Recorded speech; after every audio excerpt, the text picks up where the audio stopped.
Hello dear students, क्या आप JEE 2021 या जेई 2022 की तैयारी कर रहे हैं? अगर आपका जवाब हाँ है तो आप सभी के लिए एक बहुत ही जबरदस्त बैच जो है एटीपी स्टार आपके लिए लेके आ रहा है। जेई 2021 के लिए एकलव्य का अगला बैच चालू होने वाला है जो बहुत ही फेमस कोर्स है एटीपी स्टार का, स्टूडेंट्स को बेहद पसंद आ रहा है। उसके अलावा warrior for JEE main and advance 2021 का अगला बैच आएगा। एंड गाइस 2022 वाले स्टूडेंट्स के लिए चैंपियन का नया बैच, चैंपियन कोर्स का नया बैच जल्दी से आने वाला है। गाइस जैसे कि आप सभी जानते हो, इस पर्टिकुलर बैचेस के अंदर प्लान्ड कोर्स मिलता है, लाइव सेशंस होते हैं जिसमें आप डाउट पूछ सकते हो फैकल्टी से, पर्सनली आप फैकल्टी से गाइडेंस भी ले सकते हो। टेस्ट सीरीज भी उसके अंदर, क्लासरूम टेस्ट सीरीज इंक्लूडेड होती है एंड कोटा की एस्टीम्ड फैकल्टी उसमें आपको पढ़ाती है। मैं भी आपको केमिस्ट्री उसके अंदर पढ़ाता हूं।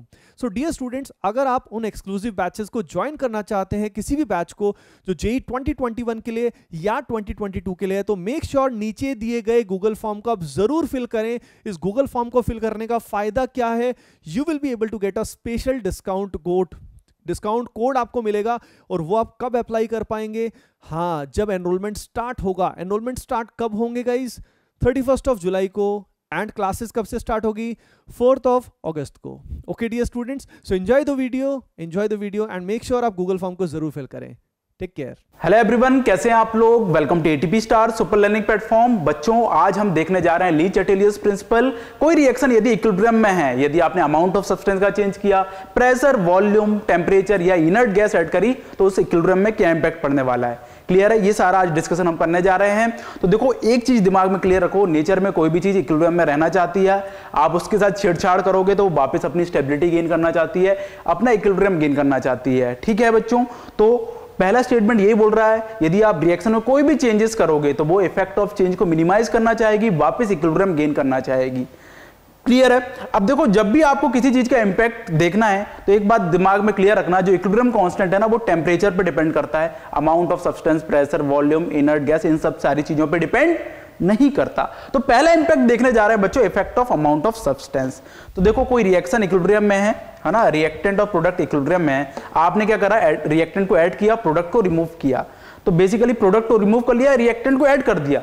तो जो रिएक्शन कोएफिशिएंट होता था ना क्यूसी की वैल्यू क्या हो जाएगी? केसी से कम हो जाएगी। और ये क्यूसी क्या चाहेगा कि भैया मैं केसी के बराबर हो जाऊं, इक्विलिब्रियम कांस्टेंट के बराबर। रिएक्शन को फॉरवर्ड जाना, रिएक्शन क्या चाहेगी? फॉरवर्ड जाना चाहेगी।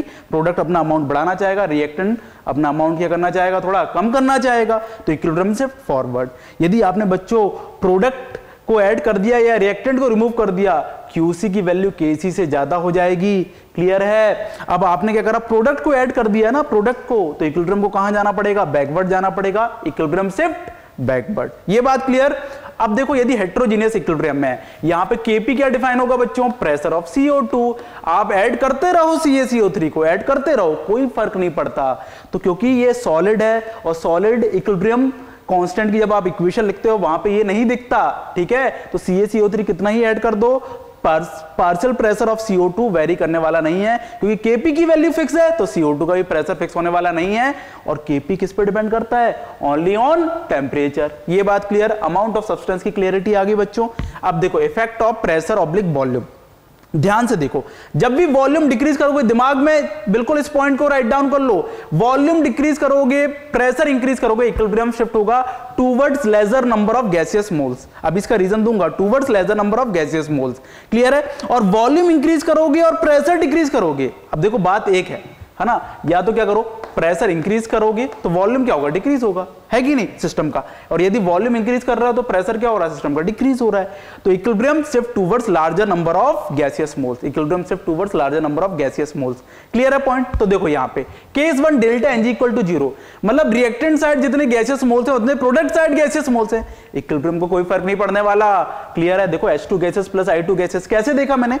एक स्टोइकियोमेट्री से देखना है। स्टोइकियोमेट्री में गैसियस कंपोनेंट कितने हैं? 2, और यहां पे भी 2। तो डेल्टा Ng की वैल्यू 0। अब देखो मैंने क्या लिखा भाई? Kc क्या लिखते हैं? कंसंट्रेशन ऑफ HI का square upon concentration of I2 into concentration of H2। उसको क्या लिख दिया? मोल बाय वॉल्यूम लिख दिया।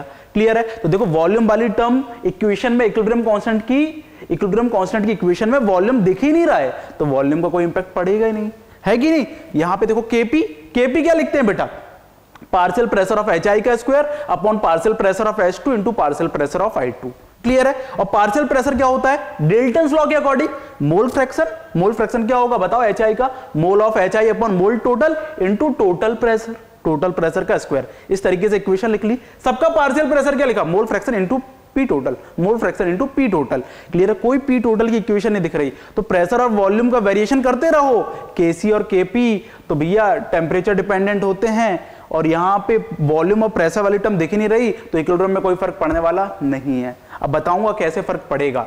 अब मैंने डेल्टा एनजी ग्रेटर देन 0 वाली ले ली, मतलब gaseous side, product side gaseous mole ज्यादा है। देखो 1 और 1 2 और क्या, ठीक है 1। तो देखो वॉल्यूम, मैंने क्या बोला था, वॉल्यूम डिक्रीज करोगे, वहां पे बोला था ना, वॉल्यूम डिक्रीज करोगे और प्रेशर इंक्रीज करोगे, equilibrium shift towards laser number of moles. यहां कम मोल कहां पे, रिएक्टेंट साइड, इक्विलिब्रियम पीछे जाएगा। क्लियर है, यदि वॉल्यूम इंक्रीज करते थे और प्रेशर डिक्रीज करते थे, इक्विलिब्रियम कहां जाता था, लार्जर नंबर ऑफ मोल्स की side, larger number of mole कहां, प्रोडक्ट साइड, रिएक्शन कहां जाएगी, फॉरवर्ड। ये बात समझ में आ गई। तो देखो केसी क्या लिखा भाई, concentration of PCl3 concentration of Cl2 upon concentration of PCl5। Clear है, तो वही mole of by volume, mole by volume, mole by volume लिख लिया। अब देखो बच्चों, आपने क्या करा, पहला केस देखना, वॉल्यूम डिक्रीज किया। अब मैं दूसरा कलर यूज कर रहा हूं, है ना। यहां पे देखो बच्चों ध्यान से, यदि मैं वॉल्यूम डिक्रीज करूं, नीचे वाली क्वांटिटी, डेनोमिनेटर इंक्रीज हो रहा है, अरे डेनोमिनेटर इंक्रीज हो रहा है तो न्यूमरेटर को भी डिक्रीज होना पड़ेगा, क्योंकि केसी तो कांस्टेंट रहना चाहिए, टेम्परेचर थोड़ी वेरी कर रहे हो। तो वॉल्यूम डिक्रीज हुआ तो ऊपर वाली क्वांटिटी भी डिक्रीज होगी, और ऊपर वाली क्वांटिटी डिक्रीज हो रही है मतलब इसके मोल कम हो रहे हैं। जैसे आपने वॉल्यूम चेंज किया इक्विलिब्रियम के बाद, मतलब इक्विलिब्रियम कहां शिफ्ट हुआ बच्चों, पीछे। तो देखो वॉल्यूम डिक्रीज किया या फिर प्रेशर इंक्रीज किया, बैकवर्ड। केपी से भी मैं आपको इंपैक्ट दिखा सकता हूं। केपी क्या लिखा भाई, partial pressure of PCl3 partial pressure of Cl2 upon partial pressure of PCl5। और पार्शियल प्रेशर को क्या लिख सकते हो, मोल फ्रैक्शन। मोल फ्रैक्शन क्या होगा, mole of PCl3 upon mole total into P total, है ना, डाल्टन्स लॉ। इस तरीके से लिख दिया, तो फाइनल इक्वेशन मेरी ये बनी। तो आपने क्या करा बच्चों, टोटल प्रेशर क्या करा आपने, या तो वॉल्यूम कम किया या प्रेशर बढ़ाया, बातें की है। प्रेशर बढ़ाओगे तो बताओ ये वाली क्वांटिटी क्या होगी, डिक्रीज होगी, है कि नहीं। प्रोडक्ट डिक्रीज हो रहा है, इक्विलिब्रियम कहां जा रहा है, बैकवर्ड। Clear point. यदि मैं वॉल्यूम इंक्रीज करता, अब उल्टा करो, वॉल्यूम इंक्रीज करोगे तो ऊपर वाली क्वांटिटी को इंक्रीज करना पड़ेगा, और वॉल्यूम इंक्रीज किया तो ऊपर वाली quantity that is mole of PCl3 और मोल ऑफ Cl2 बढ़ रहा है, इक्विलिब्रियम को कहां आना पड़ेगा, फॉरवर्ड, है कि नहीं। अमाउंट बढ़ाना है किसका, PCl3 और Cl2 का। क्लियर है बच्चों। यदि वॉल्यूम इंक्रीज कर रहा हो मतलब प्रेशर डिक्रीज कर रहे हो, और प्रेशर डिक्रीज कर रहे हो तो बताओ इस क्वांटिटी को क्या होना पड़ेगा बच्चों, इस क्वांटिटी को इंक्रीज होना पड़ेगा, इस क्वांटिटी को क्या होना पड़ेगा, इंक्रीज होना पड़ेगा। इक्विलिब्रियम कहां जाएगा, फॉरवर्ड। तो जब भी वॉल्यूम डिक्रीज करते हैं, प्रेशर इंक्रीज करते हैं, तो equilibrium laser number of gases moles की तरफ जाता है। जब भी वॉल्यूम इंक्रीज करते हैं, प्रेशर डिक्रीज करते हैं, इक्विलिब्रियम कहां जाता है, इक्विलिब्रियम कहां जाता है, larger number of gases moles. इस केस में भी देख लो बच्चों, इस केस में भी देख लो, है ना। यहां से आप कोरिलेट करोगे, वॉल्यूम क्या करूं मैं, वॉल्यूम डिक्रीज करूं, वॉल्यूम डिक्रीज करने पे या प्रेशर इंक्रीज करने पे इक्विलिब्रियम कहां शिफ्ट होगा, toward laser number of moles. कहां है laser number of moles, product side. तो वॉल्यूम डिक्रीज करोगे तो इस क्वांटिटी को इंक्रीज होना पड़ेगा ना, फॉरवर्ड जाएगी लेसर नंबर ऑफ मोल्स की तरफ। यदि मैं वॉल्यूम इंक्रीज करता, यदि वॉल्यूम इंक्रीज करता तो इस क्वांटिटी को डिक्रीज होना पड़ता। तो जब भी वॉल्यूम इंक्रीज और प्रेशर डिक्रीज करते हो, लार्जर नंबर ऑफ मोल्स की तरफ जाते हैं, है कि नहीं। तो बताओ फॉरवर्ड, सॉरी रिएक्शन कहां जाती, बैकवर्ड जाती। इस तरीके से प्रेशर और वॉल्यूम का बच्चों अपन इंपैक्ट देख लेते हैं। सारी बात क्लियर बच्चों। अब बात करने वाले हैं अपन effect of addition of inert gas. Equilibrium में आपने इनर्ट गैस ऐड कर दिया जो कि रिएक्शन में पार्टिसिपेट नहीं करती। तो जब भी कांस्टेंट वॉल्यूम, मतलब कंटेनर का वॉल्यूम कांस्टेंट है, तो इक्विलिब्रियम को कोई फर्क नहीं पड़ता है, आप इनर्ट गैस ऐड करते रहो। कैसे, देखो पहला केस मैं डेल्टा एनजी वाला 0 लूं, है ना। अब ये फाइनल इक्वेशन लिख दिए, तो मैं याद है कैसे आया था, वॉल्यूम सब कैंसिल आउट हो गया था। अरे कोई आपको इनर्ट गैस का कहीं मोल दिखे नहीं रहा है, ना कोई वॉल्यूम का टर्म दिख रहा है, तो कोई फर्क नहीं पड़ेगा इक्विलिब्रियम में, है कि नहीं। अब देखो यदि डेल्टा एनजी ग्रेटर देन 0 है, ये वाली इक्वेशन, है ना, तो केसी क्या आ गया था, ये आ गया था, अभी मैंने बताया था कब, जब प्रेशर और वॉल्यूम का इंपैक्ट देख रहे थे। तो देखो वॉल्यूम कांस्टेंट है, और वॉल्यूम कांस्टेंट है तो किसी चीज को आपको एडजस्ट नहीं करना पड़ेगा केसी को कांस्टेंट करने के लिए। तो बताओ इनर्ट गैस का कोई इंपैक्ट नहीं पड़ रहा ना। अब देखो, हाँ अब यहां पे सर कहोगे इनर्ट गैस ऐड करने से केपी में, सर इनर्ट गैस करने से टोटल मोल तो बढ़ गए। अरे टोटल मोल बढ़ गए कंटेनर के अंदर, वॉल्यूम तो कांस्टेंट है, और वॉल्यूम कांस्टेंट तो ज्यादा गैस के मॉलिक्यूल्स आ गए क्योंकि अब इनर्ट गैस भी प्रेजेंट है, लेकिन टोटल प्रेशर भी अपने आप को बढ़ा लेगा सच दैट रिएक्टेंट और प्रोडक्ट के मोल पे कोई फर्क नहीं पड़ने वाला। टोटल मोल बढ़ाने से टोटल प्रेशर बढ़ गया। तो कांस्टेंट वॉल्यूम में यदि आप इनर्ट गैस ऐड करोगे तो इक्विलिब्रियम में कोई फर्क नहीं पड़ने वाला। क्लियर फंडा? चलो बच्चों आप ध्यान से देखो, है ना, ये वाला केस देख लो भाई, वॉल्यूम कांस्टेंट है, किसी चीज को एडजस्ट नहीं करना पड़ेगा केसी कांस्टेंट करने के लिए। क्लियर फंडा? ये इक्वेशन आ चुकी थी पहले, अब दिमाग में क्लियर होना चाहिए केसी कैसे लिखते हैं और केपी कैसे लिखते हैं। ठीक है, अब बच्चों यहां पे देखो, फिर वही बात, इनर्ट गैस ऐड किया, टोटल मोल बढ़ गए, और टोटल मोल बढ़ गए तो टोटल प्रेशर बढ़ गया। इनको एडजस्ट नहीं करना पड़ेगा अमाउंट को, इक्विलिब्रियम को कोई फर्क पड़ने वाला नहीं है। क्लियर है फंडा? चलो हाँ, यदि आप कांस्टेंट प्रेशर में इनर्ट गैस ऐड कर रहे हो, यदि आप कांस्टेंट प्रेशर में इनर्ट गैस कर रहे हो तो equilibrium will shift towards larger number of gaseous moles. Equilibrium will shift towards larger number of gaseous moles, मतलब इस रिएक्शन में कोई इंपैक्ट नहीं पड़ेगा, इस रिएक्शन में कोई इंपैक्ट नहीं पड़ने वाला क्योंकि डेल्टा एनजी जीरो है। देख लो कोई प्रेशर और वॉल्यूम का टर्म आ ही नहीं रहा, सॉरी इनर्ट गैस का कोई मोल भी नहीं दिख रहा और प्रेशर और वॉल्यूम का भी कोई टर्म नहीं आ रहा है। अब यहां पे देखो delta NG greater than zero है, कांस्टेंट प्रेशर पे इनर्ट गैस ऐड करोगे तो towards larger number of moles कहां जाना चाहिए, रिएक्शन फॉरवर्ड जाना चाहिए। देखो फॉरवर्ड जाएगी कि नहीं, देखो आपने क्या करा, टोटल मोल बढ़ा दिए, अब प्रेशर तो कांस्टेंट है और प्रेशर कांस्टेंट है, पीटी कांस्टेंट है बेटा, बना पीटी क्या है, कांस्टेंट है, तो बताओ अब न्यूमरेटर को बढ़ना पड़ेगा, इक्विलिब्रियम कहां जाएगा, फॉरवर्ड की तरफ। बात क्लियर? ठीक है, चलो अब देखो यहां पे लार्जर नंबर ऑफ मोल्स किस तरफ है, लार्जर नंबर ऑफ मोल्स किस तरफ है, पीछे के साइड। अब देखो आपने क्या करा, प्रेशर कांस्टेंट है, प्रेशर कांस्टेंट है कि नहीं, कांस्टेंट प्रेशर पे ऐड किया बच्चों, तो देखो यहां से आपको रिलेशन मिल जाएगा, प्रेशर कांस्टेंट है, आपने क्या करा, टोटल मोल बढ़ा दिया, क्या करा बेटा, टोटल मोल बढ़ा दिया, और टोटल मोल बढ़ा दिया तो बताओ ये नीचे वाली क्वांटिटी को बढ़ना पड़ेगा ना, सच दैट केपी कांस्टेंट रहे, तो ये क्या हो रहा है, रिएक्टेंट का अमाउंट बढ़ रहा है, और रिएक्टेंट का अमाउंट बढ़ रहा है, इक्विलिब्रियम कहां, towards larger number of mole shift हो रहा है। तो देखो पीवी इक्वल टू एनआरटी से समझो, प्रेशर कांस्टेंट था तो क्या हुआ, प्रेशर कांस्टेंट था, टोटल मोल बढ़ाए तो टोटल वॉल्यूम भी बढ़ा होगा, और टोटल वॉल्यूम बढ़ा तो ये ऊपर वाली क्वांटिटी बढ़ी तो नीचे वाली क्वांटिटी को बढ़ना पड़ेगा, इक्विलिब्रियम पीछे जाएगा। ये हो गया इफेक्ट ऑफ इनर्ट गैस। अब देख लेते हैं बच्चों effect of temperature. Effect of temperature देखो ये वांट ऑफ इक्वेशन होती है, यदि एंडोथर्मिक प्रोसेस है, मतलब डेल्टा एच की वैल्यू ग्रेटर देन जीरो है, तो तुम खुद देख लेना यहां पे टेम्परेचर T2 की वैल्यू T1 से बड़ी रखोगे तो ये K equilibrium T2 K equilibrium T1 से बड़ा आएगा, मतलब यहां पे इक्विलिब्रियम कांस्टेंट ही चेंज हो जा रहा है, और इक्विलिब्रियम कांस्टेंट की वैल्यू बड़ी है, K इक्विलिब्रियम क्या होता है बताओ, concentration of product upon reactant, है कि नहीं, कि पावर स्टोइकियोमेट्रिक कोएफिशिएंट, तो प्रोडक्ट का अमाउंट बढ़ेगा ना इक्विलिब्रियम में, रिएक्शन कहां जाएगी, फॉरवर्ड जाएगी। और यदि एक्सोथर्मिक प्रोसेस है तो K इक्विलिब्रियम T2 की वैल्यू K इक्विलिब्रियम T1 से क्या आएगी, कम आएगी, यदि क्या T2 T1 से बड़ा है। क्लियर है, K इक्विलिब्रियम T2 की वैल्यू कम आएगी, K इक्विलिब्रियम T1 से रिएक्शन को कहां जाना पड़ेगा बच्चों, बैकवर्ड जाना पड़ेगा। क्या जाना पड़ेगा, बैकवर्ड। क्लियर है बात? देखो बच्चों अब अपन एक क्वेश्चन डिस्कस करने जा रहे हैं, बहुत शानदार, इससे कंसेप्ट की क्लियरिटी और हो जाएगी, देखना है ना। ये ग्राफ बना हुआ है, ये रिएक्टेंट का ग्राफ है, प्रोडक्ट का ग्राफ है। पहले क्या हुआ था, रिएक्टेंट का अमाउंट डिक्रीज होके इक्विलिब्रियम में आ गया था, और प्रोडक्ट का अमाउंट बढ़ के इक्विलिब्रियम में आ गया था। अब क्या कर रहे हो, इक्विलिब्रियम में चेंजेस कर रहे हो। कौन से चेंजेस कर रहे हो, देखो यहाँ पे PQRST है ना, addition of inert gas at constant pressure, है ना, decrease in total equilibrium pressure by changing volume, decrease in temperature at constant volume, addition of B only at constant volume, addition of inert gas at constant volume, ये changes कर रहा हो। तो अलग अलग effect देखने को मिलेंगे। तो देखो इफेक्ट 1 क्या है, इफेक्ट 1 में क्या हो रहा है, ध्यान से देखना, रिएक्टेंट का अमाउंट बढ़ रहा है और प्रोडक्ट का अमाउंट एकदम से बढ़ा फिर डिक्रीज हुआ, ये इफेक्ट 1 का रीजन है ना। इफेक्ट 2 में क्या हो रहा है, दोनों का अमाउंट कांस्टेंट है, इक्विलिब्रियम में कोई फर्क नहीं पड़ रहा, ये इफेक्ट 2 का रीजन हो गया। इफेक्ट 3 में क्या हुआ, दोनों की कंसंट्रेशन एकदम से डिक्रीज हुई, फिर रिएक्टेंट की तो और डिक्रीज होकर कांस्टेंट हो गई, प्रोडक्ट की डिक्रीज होने के बाद इंक्रीज हुई, ये इफेक्ट 3 है। क्लियर है? इफेक्ट 4 में क्या हो रहा है, रिएक्टेंट का अमाउंट बढ़ रहा है और प्रोडक्ट का अमाउंट क्या हो रहा है, कम हो रहा है। क्लियर है बच्चों? तो देखो पहला केस करते हैं, addition of inert gas at constant pressure.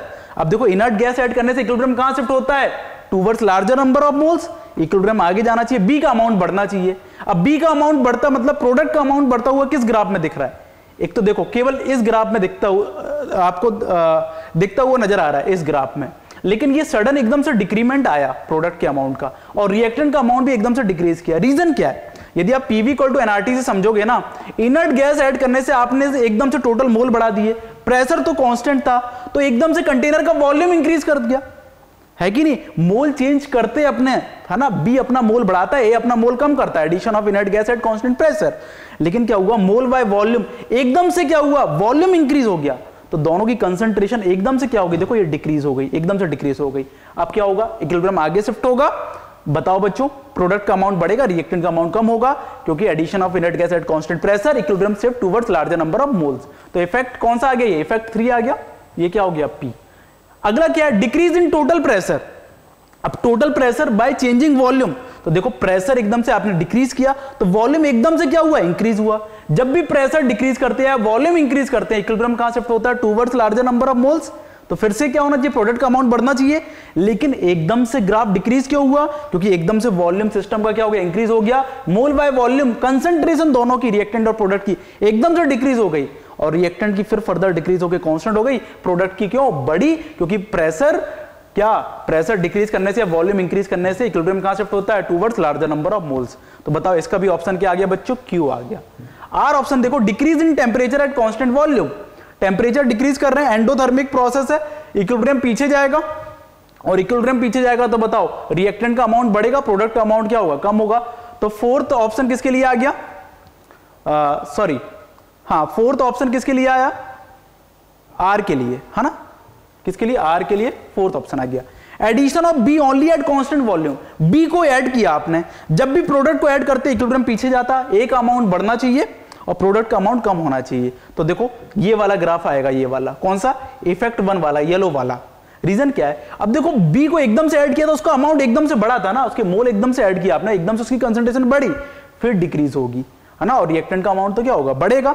तो इफेक्ट 1 किसके लिए आएगा बच्चों, एस के लिए, किसके लिए, एस के लिए। लास्ट देखो, addition of inert gas at constant volume, कोई फर्क नहीं पड़ने वाला, inert gas constant volume add करने पे कोई फर्क नहीं पड़ता। ये ऑरेंज वाला रीजन कोई इफेक्ट शो नहीं कर रहा, मतलब सॉरी कोई चेंजेस शो नहीं कर रहा, तो इफेक्ट कौन सा आएगा, इफेक्ट 2 आएगा। तो ये क्या हो जाएगा बच्चों, ये टी ऑप्शन यहां हो जाएगा। तो क्या हो गया, S T P Q R. तो बच्चों ये सेशन हो गया ली चैटलियर्स प्रिंसिपल का, सारी बात आपको क्लियर होना चाहिए, प्रॉपर रिवाइज करना। बच्चों आपके लिए एक इन्फॉर्मेशन है, जो बच्चे 2021 में मेंस में अपीयर होना चाहते हैं, जो केवल मेंस पे फोकस करना चाहते हैं, उनके लिए एकलव्य का नेक्स्ट बैच लॉन्च हो रहा है, और जो एडवांस पे फोकस करना चाहते हैं उनके लिए वॉरियर कोर्स है, उसका भी नेक्स्ट बैच लॉन्च हो रहा है। तो गूगल लिंक आपको नीचे आपको डिस्क्रिप्शन में दी हुई है, वहां से आप फिल कर देना, है ना, उनको स्पेशल डिस्काउंट कोड वगैरह मिलेगा जब एनरोलमेंट स्टार्ट होगा।